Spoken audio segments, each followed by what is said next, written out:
Hello friends, welcome to learn with Surya ಚಾನಲ್ಗೆ ಸ್ವಾಗತ. ಇಂದು ನಾವು ಮಾತನಾಡೋ ವಿಷಯ, ಟ್ಯಾಲೆಂಟ್ ಇದ್ರೆ ಸಾಕಾ, ಲಕ್ ಇದ್ರೆ ಸಾಕಾ, ಒಂದು ದಿನ ಹಾರ್ಡ್ ವರ್ಕ್ ಮಾಡಿದ್ರೆ ಸಕ್ಸಸ್ ಬರುತ್ತಾ? ಇಲ್ಲ ಸ್ನೇಹಿತರೆ, ಈ ಜಗತ್ತಿನಲ್ಲಿ ಸಕ್ಸಸ್ ಅನ್ನೋದು ಒಂದು ದಿನದ ಮ್ಯಾಜಿಕ್ ಅಲ್ಲ, ಅದು ಪ್ರತಿದಿನದ ಕನ್ಸಿಸ್ಟೆನ್ಸಿ ರಿಸಲ್ಟ್ ಆಗಿದೆ. ಇವತ್ತಿನ ಈ ವಿಡಿಯೋದಲ್ಲಿ ನಾನು ನಿಮಗೆ ಪ್ರೂಫ್ ಜೊತೆಗೆ ತೋರಿಸ್ತೀನಿ, ಕನ್ಸಿಸ್ಟೆನ್ಸಿ ಇಲ್ಲದೆ ಸಕ್ಸಸ್ ಯಾಕೆ ಬರಲ್ಲ, ಕನ್ಸಿಸ್ಟೆನ್ಸಿ ಇದ್ದರೆ ಎವರೇಜ್ ಪರ್ಸನ್ ಕೂಡ ಹೇಗೆ ಟಾಪ್ಗೆ ಹೋಗ್ತಾನೆ. ಈ ವಿಡಿಯೋ ಕೊನೆವರೆಗೂ ನೋಡಿ, ನಿಮಗೆ ಕ್ಲಾರಿಟಿ ಸಿಗುತ್ತೆ. ಕನ್ಸಿಸ್ಟೆನ್ಸಿ ಅಂದರೆ ಏನು? ಕನ್ಸಿಸ್ಟೆನ್ಸಿ ಅಂದರೆ ಏನು ಗೊತ್ತಾ? ಒಂದೇ ಕೆಲಸವನ್ನು ಒಂದೇ ಫೋಕಸ್ ಜೊತೆಗೆ ಒಂದೇ ಡಿಸಿಪ್ಲಿನ್ನಲ್ಲಿ ದಿನದಿಂದ ದಿನಕ್ಕೆ ಬೇಸರ ಬಂದರೂ ಕೂಡ, ಮೂಡ್ ಇಲ್ಲದಿದ್ದರೂ ಕೂಡ ಮಾಡ್ತಾ ಇರೋದೇ ಕನ್ಸಿಸ್ಟೆನ್ಸಿ. ಇನ್ನೊಂದು ರೀತಿಯಲ್ಲಿ ಹೇಳೋದಾದರೆ, ಕನ್ಸಿಸ್ಟೆನ್ಸಿ ಅಂದರೆ ಒಂದು ದಿನ 10 ಗಂಟೆ ಕೆಲಸ ಮಾಡೋದು ಅಲ್ಲ, ಪ್ರತಿದಿನ 1 ಗಂಟೆ, ಆದರೆ ತಿಂಗಳುಗಳು ವರ್ಷಗಳು ಸ್ಕಿಪ್ ಮಾಡೋದೇ ಅದೇ ಕನ್ಸಿಸ್ಟೆನ್ಸಿ ಆಗಿದೆ. ಎರಡನೆಯದು ಟ್ಯಾಲೆಂಟ್ ವರ್ಸಸ್ ಕನ್ಸಿಸ್ಟೆನ್ಸಿ. ಒಂದು ಸಿಂಪಲ್ ನಿಜವನ್ನು ಹೇಳ್ತೀನಿ, ಟ್ಯಾಲೆಂಟ್ ವಿತೌಟ್ ಕನ್ಸಿಸ್ಟೆನ್ಸಿ ಅನ್ನೋದು ಫೇಲ್ ಆಗುತ್ತೆ, ಕನ್ಸಿಸ್ಟೆನ್ಸಿ ವಿತೌಟ್ ಟ್ಯಾಲೆಂಟ್ ಅನ್ನೋದು ಸಕ್ಸಸ್ ಆಗ್ತಾರೆ.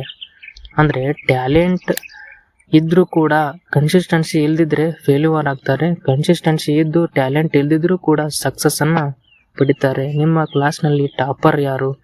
ಸ್ಕೂಲ್ನಲ್ಲಿ ಸ್ಮಾರ್ಟೆಸ್ಟ್ ಸ್ಟೂಡೆಂಟ್ ಯಾರು? ಇವತ್ತು ಅವರು ಎಲ್ಲಿದ್ದಾರೆ? ಬಹುತೇಕ ಜನ ಎವರೇಜ್ ಸ್ಟೂಡೆಂಟ್ಸ್ ಇವತ್ತು ಟಾಪ್ ಪೊಸಿಷನ್ನಲ್ಲಿ ಇದ್ದಾರೆ. ಯಾಕೆ? ಅವರಿಗೆ ಕನ್ಸಿಸ್ಟೆನ್ಸಿ ಇತ್ತು, ಆದರೆ ಯಾಕೆ ಹೀಗಿಲ್ಲ? ಮೂರನೆಯದು ಪ್ರೂಫ್ ಸಹಿತ ರಿಯಲ್ ಲೈಫ್ ಎಕ್ಸಾಂಪಲ್ಸನ್ನು ನೋಡೋದನ್ನು. ಡಾಕ್ಟರ್ APJ ಅಬ್ದುಲ್ ಕಲಾಂ ಅವರು ಏನು ಜೀನಿಯಸ್ ಆಗಿ ಹುಟ್ಟಿರಲಿಲ್ಲ ಮತ್ತು ಯಾವುದೇ ರಿಚ್ ಬ್ಯಾಕ್ಗ್ರೌಂಡ್ ಕೂಡ ಹೊಂದಿರಲಿಲ್ಲ. ಅವರು ಕಷ್ಟಪಟ್ಟು ಮೇಲೆ ಬಂದವರು. ನ್ಯೂಸ್ ಪೇಪರನ್ನು ಡಿಸ್ಟ್ರಿಬ್ಯೂಟ್ ಮಾಡ್ತಿದ್ರು, ರಿಜೆಕ್ಷನ್ ಮೇಲೆ ರಿಜೆಕ್ಷನನ್ನು ಪಡೆದುಕೊಂಡ್ರು, ಫೇಲ್ಯೂರ್ ಮೇಲೆ ಫೇಲ್ಯೂರ್ ಆದರು. ಆದರೆ ಒಂದು ಯೋಚನೆ ಅಂದರೆ ಕನ್ಸಿಸ್ಟೆನ್ಸಿ ಅವ್ರಿಗೆ ಗೊತ್ತಿತ್ತು. ಲರ್ನಿಂಗ್ ಪ್ಲಸ್ ಹಾರ್ಡ್ ವರ್ಕ್ ಮಾಡಿದರೆ ರಿಸಲ್ಟ್ ಸಿಗುತ್ತೆ ಅಂತ ಗೊತ್ತಿತ್ತು. ಅದಕ್ಕಾಗಿ ಅವರು ಮಿಸೈಲ್ ಮ್ಯಾನ್ ಆಫ್ ಇಂಡಿಯಾ ಎಂದು ಪ್ರಸಿದ್ಧಿಯನ್ನು ಪಡೆದರು. ಪ್ರೆಸಿಡೆಂಟ್ ಆಫ್ ಇಂಡಿಯಾದ ರಾಷ್ಟ್ರಪತಿಯಾಗಿ ಆಯ್ಕೆಯಾದರು.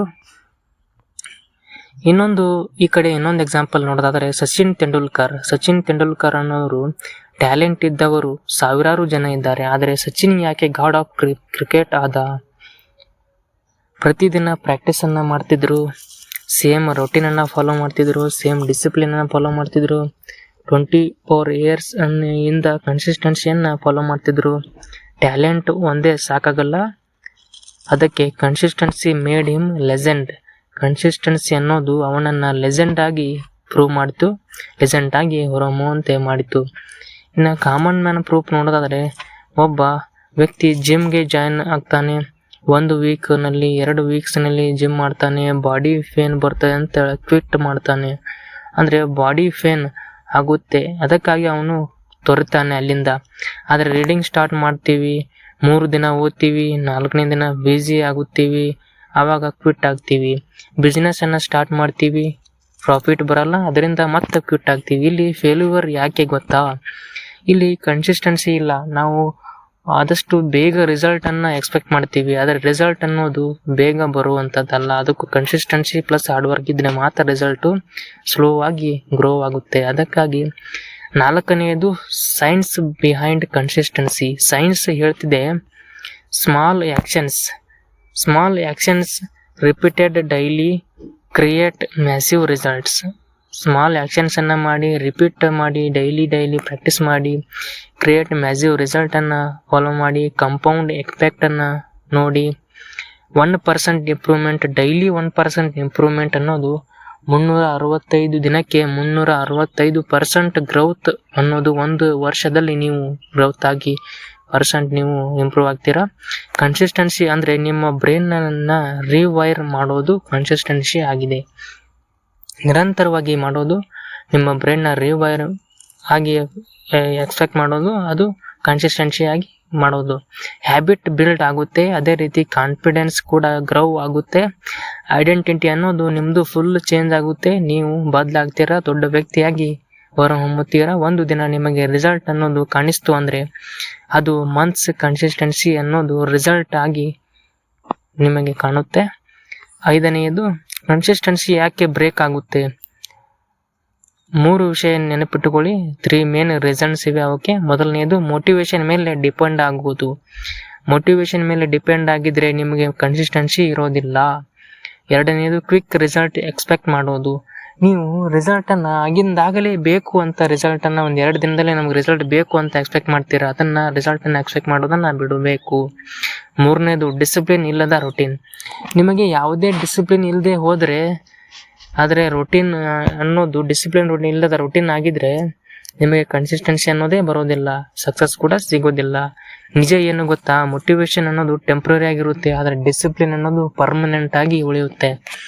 ಕನ್ಸಿಸ್ಟೆನ್ಸಿ ಮೂಡ್ ಮೇಲೆ ಡಿಪೆಂಡ್ ಆಗಬಾರದು, ಅದು ಕಮಿಟ್ಮೆಂಟ್ ಮೇಲೆ ಡಿಪೆಂಡ್ ಆಗಬೇಕು. ಅಂದರೆ ಕನ್ಸಿಸ್ಟೆನ್ಸಿ ಮೂಡ್ ಮೇಲೆ ಯಾವತ್ತೂ ಡಿಪೆಂಡ್ ಆಗಿರಬಾರ್ದು, ಕಮಿಟ್ಮೆಂಟ್ ಆಗಬೇಕು. ಅಂದರೆ ಕಮಿಟ್ಮೆಂಟ್ ಆಗಿ ಡಿಪೆಂಡ್ ಆಗಿದ್ರೆ ನೀವು ಸಕ್ಸಸ್ಸನ್ನು ಬೇಗ ತಲುಪ್ತೀರಾ. ಹೌ ಟು ಬಿಲ್ಡ್ ಕನ್ಸಿಸ್ಟೆನ್ಸಿ ಅಂದರೆ ನೀವು ಕನ್ಸಿಸ್ಟೆನ್ಸಿಯನ್ನು ಹೇಗೆ ಫಾಲೋ ಮಾಡಬೇಕು, ಕನ್ಸಿಸ್ಟೆನ್ಸಿಯನ್ನು ಅಪ್ಲೈ ಮಾಡಬೇಕು ಅಂದರೆ ನೀವು ಒಂದು 5 ಸ್ಟೆಪ್ಸನ್ನು ಫಾಲೋ ಮಾಡಬೇಕು. ಮೊದಲನೇದು ಸ್ಮಾಲ್ ಸ್ಟಾರ್ಟನ್ನು ಮಾಡಿ, ಸಣ್ಣದಾಗಿ ಸ್ಟಾರ್ಟ್ ಮಾಡಿ. ಎರಡನೆಯದು ಸೇಮ್ ಟೈಮ್ ಡೈಲಿ ನೀವು ಅದನ್ನು ಏನು ಸ್ಟಾರ್ಟ್ ಮಾಡಿರ್ತೀರೋ ಅದನ್ನು ಸೇಮ್ ಟೈಮ್ ಆಟ್ ಎ ಟೈಮ್ನಲ್ಲಿ ಮಾಡಿ ಮುಗಿಸಿ. ಕೆಲಸವಾಗಿರಲಿ, ಯಾವುದೋ ಒಂದು ಪ್ರಾಜೆಕ್ಟ್ ವರ್ಕ್ ಆಗಿರಲಿ, ಯಾವುದೋ ಒಂದು ನೀವು ಏನಾದರೂ ಸ್ಟೂಡೆಂಟ್ ಆಗಿದ್ರೆ ಓದೋದಾಗಿರ್ಬೋದು, ಬರೆಯೋದಾಗಿರ್ಬೋದು, ಅದನ್ನು ನೀವು ಡೈಲಿ ಆ ಟೈಮ್ಗೆ ಮಾಡಿ ಮುಗಿಸಿ. ಮೂರನೇದು ಟ್ರ್ಯಾಕ್ ಪ್ರೋಗ್ರೆಸ್. ನೀವು ಈಗಿನ ಇಂಪ್ರೂವ್ ಆಯಿತು ಅನ್ನೋದನ್ನು ಟ್ರ್ಯಾಕ್ ಮಾಡಿ, ಪ್ರೋಗ್ರೆಸ್ಸನ್ನು ಟ್ರ್ಯಾಕ್ ಮಾಡಿ ಕಂಡುಹಿಡಿಯಿರಿ. ಎಲ್ಲಿ ತಪ್ಪಾಗಿದೆ ಅಲ್ಲಿ ತಿದ್ದುಕೊಳ್ಳಿ, ಎಲ್ಲಿ ಸರಿಯಾಗಿದೆ ಅಲ್ಲಿ ಸ್ವಲ್ಪ ರಿವಾರ್ಡನ್ನು ಕೊಟ್ಟುಕೊಳ್ಳಿ. ಇನ್ನು ನಾಲ್ಕನೇದು ಡೋಂಟ್ ಸ್ಕಿಪ್ ಟ್ವೈಸ್. ನೀವು ಸ್ಕಿಪ್ ಆಗಬೇಡಿ, ಪದೇ ಪದೇ ಸ್ಕಿಪ್ ಆಗಬೇಡಿ, ನಿರಂತರವಾಗಿ ನಿಮ್ಮ ಪ್ರಯತ್ನವಿರಲಿ. Trust the process. ಐದನೇದು ಟ್ರಸ್ಟ್ ದ ಪ್ರೊಸೆಸ್. ನೀವು ಪ್ರೊಸೆಸ್ಸನ್ನು ನಂಬದಿದ್ದರೆ ನಿಮಗೆ ವಿಶ್ವಾಸವಿರಲ್ಲ, ಆತ್ಮವಿಶ್ವಾಸ ಅನ್ನೋದು ಕುಗ್ಗುತ್ತದೆ. ಅದಕ್ಕಾಗಿ ನಂಬಿಕೆ ಮೇನ್ ಆಗುತ್ತದೆ, ನಂಬಿಕೆ ಇಡಬೇಕು. 1 ದಿನ ಸ್ಕಿಪ್ ಆದರೆ ಓಕೆ, 2 ದಿನ ಸ್ಕಿಪ್ ಮಾಡಿದರೆ ಡೇಂಜರ್ ಆಗುತ್ತೆ, ಅದಕ್ಕಾಗಿ ಸ್ಕಿಪ್ ಮಾಡಬೇಡಿ. ನಾನು ಲಾಸ್ಟ್ ತಿಂಗ್ನಲ್ಲಿ ಹೇಳ್ತೀನಿ, ಸಕ್ಸಸ್ ಸ್ಮಾರ್ಟ್ ಜನರಿಗೆ ಸಿಗಲ್ಲ, ಸಕ್ಸಸ್ ಲಕ್ಕಿ ಜನರಿಗೆ ಸಿಗಲ್ಲ, ಸಕ್ಸಸ್ ಕನ್ಸಿಸ್ಟೆಂಟ್ ಜನರಿಗೆ ಸಿಗುತ್ತೆ. ಅದಕ್ಕಾಗಿ ಇವತ್ತು ನೀವು ಸ್ಟಾರ್ಟ್ ಮಾಡಿದರೆ ರಿಸಲ್ಟ್ ಅನ್ನೋದು ಟೊಮಾರೋ ಕಾಣಿಸದಿರಬಹುದು. ಅದಕ್ಕಾಗಿ ಆದರೆ 6 ಮಂತ್ಸಲ್ಲೇ ನೀವು ಲೇಟ್ ಮಾಡಿದರೆ, 6 ಮಂತ್ ಲೇಟರ್ ಆದರೆ ನಿಮ್ಮ ಲೈಫ್ ರೆಕಗ್ನೈಸ್ ಮಾಡೋದಿಲ್ಲ. ಅದಕ್ಕಾಗಿ remember this line, consistency is boring but success is not. ಈ ವಿಡಿಯೋ ನಿಮಗೆ ವ್ಯಾಲ್ಯೂ ಕೊಟ್ಟಿದರೆ ಲೈಕ್ ಮಾಡಿ, ಶೇರ್ ಮಾಡಿ, ಸಬ್ಸ್ಕ್ರೈಬ್ ಮಾಡಿ. ಮತ್ತೆ ಸಿಗೋಣ. Until then stay consistent. Thank you for watching this video friend.